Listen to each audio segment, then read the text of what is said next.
Good morning, everybody. Thank you for joining us today.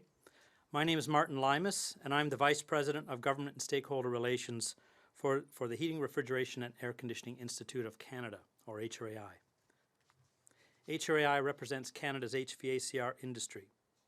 That includes over 1,150 member companies, manufacturers, wholesalers, and contractors who collectively employ more than 50,000 Canadians and contribute over $12 billion annually to our economy. Our members build, install, and maintain the systems that heat and cool our homes, clean our air in hospitals, preserve food in grocery stores, and keep indoor spaces livable. All especially important in a country with temperature extremes as we experience in Canada. In short, the work our industry does is essential. It makes life better for nearly every Canadian every day. With the federal election around the corner, we're here today to launch our 2025 election platform. And we have one message for all political parties alike: work with us. Because the HVACR industry is ready to deliver the solutions that Canadians need on affordability, on climate change, on public health, on job creation, and on economic growth. But we need smart, practical policies to make that happen. So today we're putting forward 4 clear priorities and recommending some specific actions that the next government can take to move them forward. Let me begin with trade. We're asking the government to safeguard Canada's HVACR sector as the U.S. trade relationship evolves. As we all know, our cross-border trade with the U.S. is under intense pressure. And as tariffs become a real possibility, we understand the need to defend Canada's interests. But here's the thing. Essential HVACR products like heat pumps, refrigeration units, air handlers, furnaces must not become collateral damage. In some key product categories, more than 90% of the goods sold in Canada in our sector come from the U.S. If tariffs are imposed and those products are not exempt, it's Canadians, homeowners, schools, hospitals who will pay the price due to their dependence on these products and the lack of viable alternatives. We're urging the federal government to negotiate proactively and vigorously to avoid tariffs wherever possible. If and when retaliation is necessary, we urge the government to exempt essential HVACR goods so we don't raise costs on the very systems that Canadians rely on every day. At the same time, we need to think long-term. We're also calling for investments that build up domestic manufacturing and expand international trade partnerships so that we're not this vulnerable again in the future. Our second priority is the workforce. We can't emphasize enough our industry is running out of skilled tradespeople.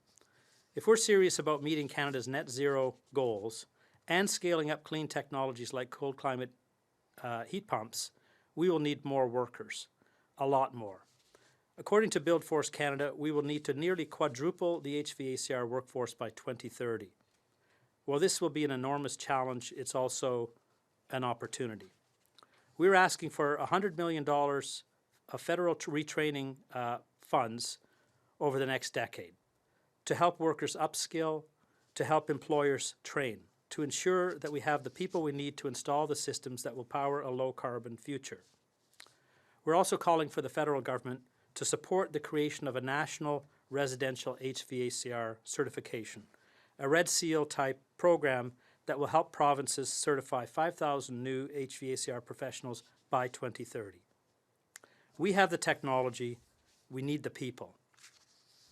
Third, we must invest in healthier Canadians through better indoor air quality. COVID-19 changed the way we think about the air we breathe.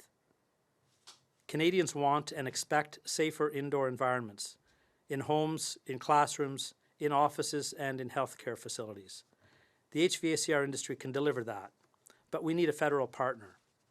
We're asking the government to aid in the development of national IAQ standards, to clearly define what healthy indoor environments means and who should be qualified to assess and address these conditions in homes and buildings across the country.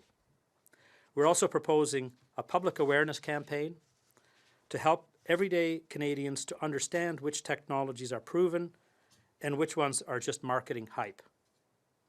Indoor air quality is a public health issue, and it's time we treated it that way. Finally, we need to unlock the full energy savings potential of Canadian buildings. Buildings account for nearly a fifth of Canada's greenhouse gas emissions, and the HVACR systems are at the centre of the solution. Retrofitting our buildings, whether homes, hospitals, or industrial facilities, is one of the fastest, most effective ways to cut emissions and lower energy costs. But here's what we've seen. Retrofit programs often fall short because they're designed in haste without input from the people actually doing the work. That's why we're calling on the federal government to expand retrofit incentive programs and to work with industry to ensure that they're practical, accessible, and designed for success. Let's design programs that actually get shovels in the ground and systems into buildings. So those are our 4 priorities.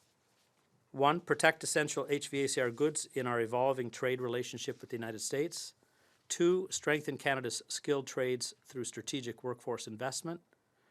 3, improve indoor air quality for Canadians through standards, certification, and education.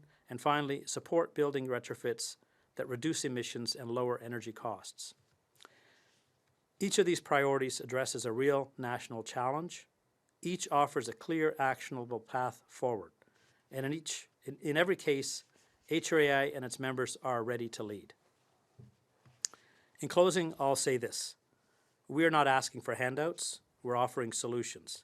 Solutions that are rooted in decades of experience, in real-world expertise, and in a shared commitment to building a more resilient, more affordable, and sustainable Canada. Let's work together to protect the health, comfort, and safety of Canadians. Let's build a future that works. Thank you for your time. Happy to take any questions. We don't have any questions at the moment. Is there something you would like to add to your statement? No. Thank you. This concludes the press conference. Merci. C'est ce qui conclut cette conférence de presse. Thank you.